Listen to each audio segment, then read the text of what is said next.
Thank you for the very warm introduction. It's my pleasure to share with you today the works that we've been able to publish not so long ago. And so if I can just share my screen. Okay, sorry about that. And so basically, we've been able to publish recently this study about the dissection of the molecular impact of T-cell HLA mismatches. And I'll get into the core of what it means in kidney transplant and as well what it is. But first, a bit of background. And so kidney transplantation remains an unaddressed need that we need to improve upon. And this is mainly, if I can just activate the pointer here, this is mainly because of the number of patients that are waiting. You can see here 3,000 patients in Canada waiting for kidneys, while only 1,600 or so are able to be transplanted. And this huge discrepancy is not as much observed in other organ transplantation, but is very critical in kidney transplantation and actually creates this schism between the available organs and the donors that the patients, sorry, that need available kidneys. And so a lot of research has gone into equity in attribution programs, and to inform that, we also need to take into consideration allele matching. And basically, HLA needs to be matched between the patient and the donor to be able to achieve a sustainable engraftment of the kidney.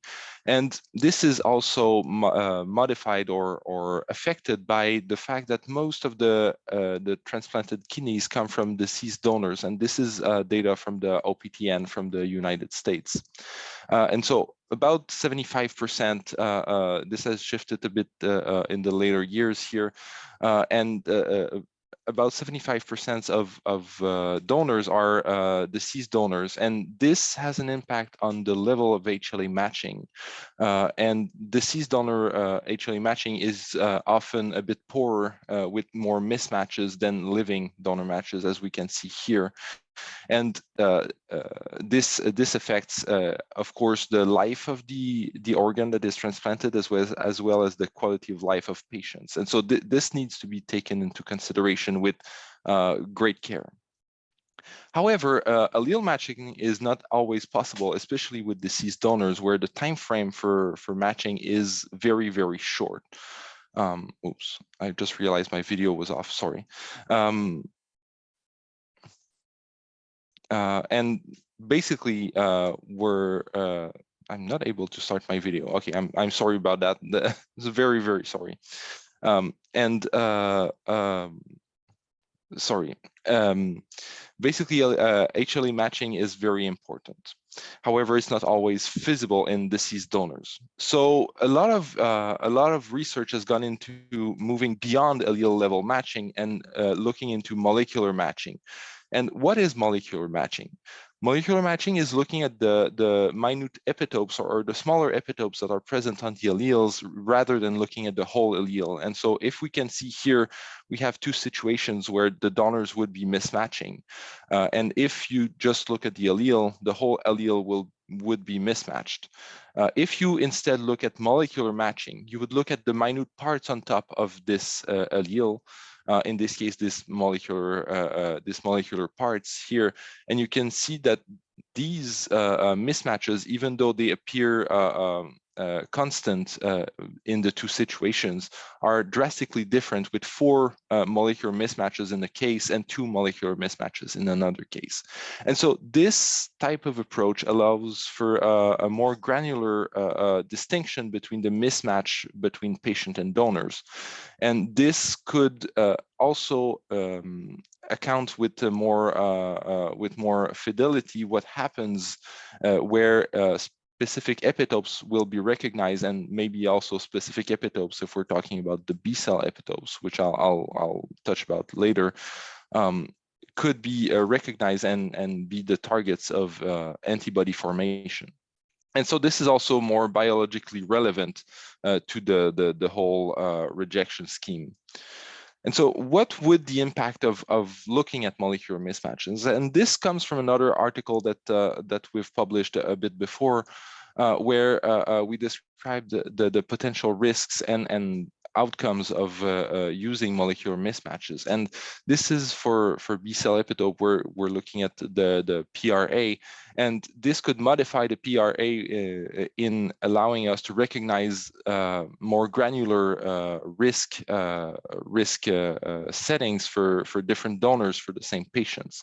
And so if you have these donors that would be deemed acceptable, but you look at molecular mismatches and you can recognize these different levels of risk within the donors that you would not be able to see if you just looked at allele level matching or unacceptable antigens.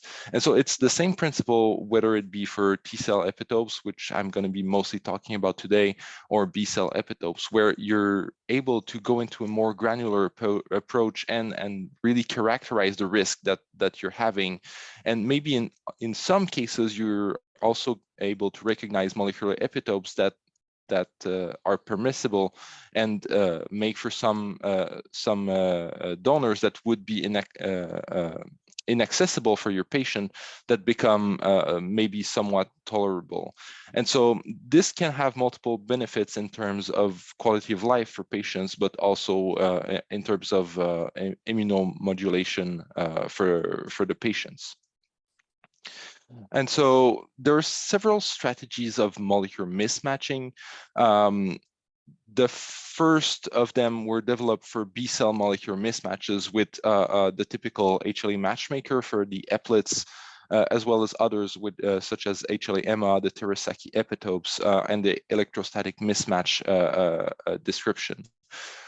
For the T-cell molecular mismatches, I think the leading and sole existent in this category would be the Pirche, and I included here Pirche 1 and Pirche 2, which I'll come to in the next slide.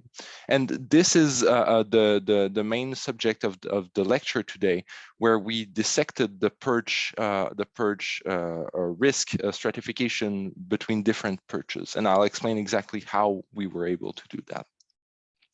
So I signed a poll that some of you are maybe not that proficient in Pirche, and so I think it's important to describe what's happening inside the algorithm, so everyone's able to understand. Basically, Pirche is an acronym for predicted indirectly recognizable HLA epitopes. And basically what this means is you take the HLA type of the patient, you take the HLA type of the donor, and from these allele level typings, you extract the complete amino acid sequence, and you dissect them into these small fragments that you cross-check between one another, between patient and donor, to see if there is any differences between the repertoires of short peptides, or 15 mers in this case. And so of all these different peptides that could be created, so it's important that it's predicted here, so this is all happening in silico, you find actually the subsets that are existent in the donor, but not non-existent in the patients. And this mimics actually the presentation by HLA that is going to happen. And this happens both on class 1 and on class 2. And this is why there is Pirche 1 and Pirche 2. And so here, Pirche 2 is prefaced, but it's a similar application that happens in Pirche 1 as well. And basically, from those peptides, what happens is that these different peptides that are different, so they are existent in the donor but not in the patient, they are actually predicted to bind to the HLA of class 2 of the patient, and so only those that can bind are then deemed T-cell epitopes, or TCMM as it's abbreviated here. And so this subset is going to be the peptides that are going to be presented because they're able to bind the HLA class 2 in this case of the patient. And this is why they're deemed T-cell epitopes. And so moving from that, we were able to use the data from the SRTR, which includes a lot of patient donor pairs, just shy of 120,000 patient and donors. And we solely focused on the kidney data, and we went for the death-censored graft failure. So it's abbreviated in a lot of places, DCGF. This is death-censored graft failure, which was our endpoint. And we have a median follow-up of almost 6.5 years, which is very, very long, actually, and very interesting data to look at. The only caveat with this data was that imputation was needed to obtain allele level typing, as the typing level was mixed between serological typing and low resolution, meaning first field typing. But for Pirche, you need second field typing at least, because you need to know the exact amino acid sequence of your protein, of your HLA. But with imputation, we were able to assess the most probable allele level typing. Why didn't we use an allele level cohort? And this is a slide maybe just to explain that, and this is not published material, but preliminary results that we generated. And this is basically the distribution in a number of patient donor pairs for each TCMM or T-cell epitopes that we were able to observe with the Pirche software. And basically, you can see here that some of them are very shared or in almost 60,000 patient donor pairs. But most of them are very low expression, meaning that they will be expressed in relatively few. And we wanted to use a very large cohort to observe also those very rare peptides, because these can also be of importance, and they can be very hard to observe in a smaller cohort. And so this is why we resorted to using the SRTR cohort, even if it's not allele level typed. And so also there's also the concern that the time frame for observation for these newer cohorts, which are better typed, but they are much shorter in the covering period for the observation. And so we thought that with the SRTR cohort, it would be much better and much more comprehensive for what we attempted to do. We first look, and this is just descriptive characteristic here, at the Pirche score. So basically distribution of Pirche score among the different donor pairs. And we observed a similar distribution to what was observed in other works. Namely here, I'm presenting data from Lachman and Associates. And we can see that there's this distribution with a spread going from 0 with a small bump, and that can go all the way up to 300, basically. And basically, we have a very similar Pirche distribution to what was observed in other cohorts, although with much larger number of participants or patients. And so after that, we sought to look into further than the exact score, which is the sum of the number of different mismatches.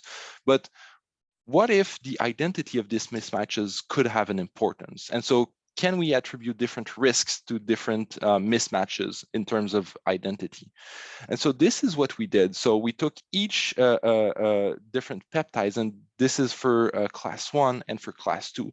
And don't worry for those with poor eyesight.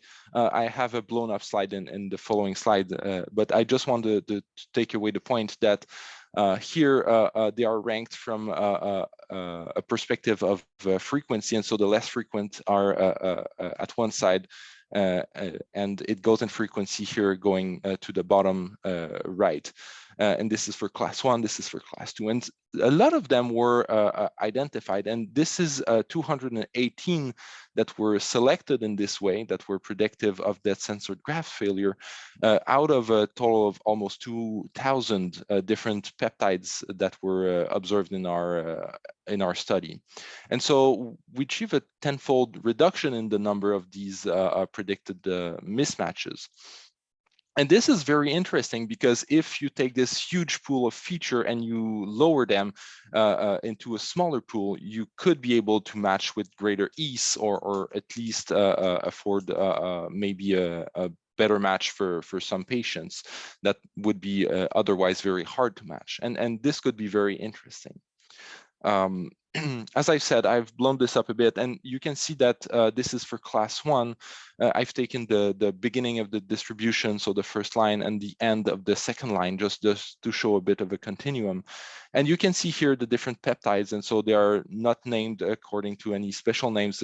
They're just the peptides that are presented as part of the HLA presentation complex. And you can see that some of them, and you have the amino acid sequence on each graph here, have an increased hazard ratio of causing dead censored graft failure, or being associated with dead censored graft failure.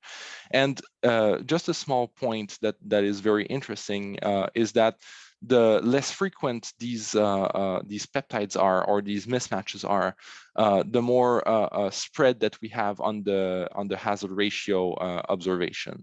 And so this is very interesting, and this articulates all the problem that we've had into discerning whether or not we should consider these low frequencies, because the hazard ratio becomes very hard to estimate because we have so few data for them. But this was not a concern in the end. But this is just to show what we've obtained. And so a lot of them, 218, sorry, of them were selected here. But another thing that we need to consider is the correlation between them. And so if we look at those that were selected here in a single feature regression, we can see that a lot of them, and they are labeled in red or yellow, are actually clustered together. And so they are very highly correlated with one another. And so this is simply due to the fact that since they are correlated to one another, they could be selected even though they are not causative for the dead censored graft failure. And so to correct for that, we needed to adjust the analysis, and this is what we did next, actually. Before moving to the correction, I just wanted to drive the point that this is a very highly correlated nest of features here that we have. And so in the previous slide, I showed you a static clustering that we ended up with, and at the beginning we were pursuing dynamic clustering. And if we looked at the dynamic clustering, and you can see on the right here all the clusters that are formed, there are 332 clusters. You can see that there's still these very high correlation links between them, and also with some features or some T-cell epitopes that were not clustered. And so this is a very hard data set to play with, just because of the sheer amount of correlation that goes on between the different feature. And just to explain why we didn't use dynamic clustering, it ended up with clusters with very highly correlated, which is denoted by the very strong coloration here in purple, between some feature and very loose connection with other features, while there was still this very high correlation between clusters. And so this is why we went to static clustering instead. But this is just to show that this is very, very difficult to work with data that we have. But we can work with this type of data, and this is afforded by a type of tool that is penalized regression, which helps to account for the different correlations between feature. And so there's a single tool which is named penalized regression, but you can apply different penalties to it. And we went with lasso penalty, which is the short name for the L1 norm penalization, which induces sparsity. And so of the different features that could be selected, you're going to select only one of those threads, while pushing the others away. And so, of course, this induces a bias where it can be other members of this group that are causative. You will only select one of these very tightly correlated features. The other features are ridge and elastic net, and compromise more towards the weight sharing, which in which you're going to retain every feature, which was not really the exercise that we wanted to achieve here, and ElasticNet, but that was a bit complicated because you have some computations necessary to mix the L1 and L2 norm. And so lasso is what we ended up with. And if we look at the same graph, but with different coloration on the different nodes, and you can see here, as before, each node represent a T-cell epitope. And you can see here the selection was much more sparse in terms of clusters. And so the selection only picked out one node, which is a T-cell epitope out of a cluster, which seems far more likely as this weight sharing that could be observed in single regression is now completely ablated. And so in some cases, you can see that some members of the clusters are co-selected together. But when we applied post-selection inference, which is a validation tool for penalized regression, you can see the dots in blue, which are the ones that remained after post-selection inference. These are the ones that were selected. And in general, there was only one member of each cluster that was selected. Not all the time, but most of the time. And just to show a side-by-side comparison, in the individual regression, you can see this huge node here where a lot of them are in red or yellow, meaning that they were selected. But when we use penalized regression, which means a regression that accounts for every feature at the same time rather than taking them one at a time, you can see that the one that ended up being selected here in blue is not one that was selected in the first analysis, meaning that it's not something that we could recognize because of the interplay between the different actors here that we see, and so it's very important to take into consideration this huge interconnection of features when you're doing selection, and this is just to emphasize this point. But if we're going to the core of the core of it, we can see that the selection was slightly sparser when you look at the total number of selected TCMM or T-cell epitopes, with 186 of them being selected. But when we applied post-selection inference, which is abbreviated here with PSI, we retained only 86 of them, which are the blue dots. And if I zoom in a little bit, you can see here I highlighted 3 of them that were selected in class 2, and you can see they belong to this cluster here, and they represent these 3 nodes here that are 2 blue and 1 blue and 2 red here. And you can see here that they have very low hazard ratio, but the only one of them is significant after post-selection inference. And so we were able to classify those T-cell epitopes that have a high risk from those that have a lesser risk, meaning those that are in gray here that are not selected. And so maybe we should think about focusing the efforts on prioritizing matching on those high-risk T-cell epitopes. And so I'm providing here just a first conclusion of the results per se. And so we could identify some TCMM as predictive of death-censored graft failure. And this could help to serve a structuring of patient and donor matching. And this is sort of illustrated here where we have the same figure as before, but rather than have all the same color on these molecular mismatches, well, they have varying colors now because maybe we're able to assess with a better understanding of their relative risk to one another. And so maybe we can prioritize matching on certain TCMM rather than matching on just everything and the sheer number of it. There's still some advances needed, and I'll just have a few slides about that. And so we would need, and this is a very important part, biological validation of these individual T-cell epitopes or T-cell molecular mismatches. And maybe this could take on a similar process as for eplets. where they have defined basically some validation criteria and some validation protocols for the B-cell epitopes, so the eplets.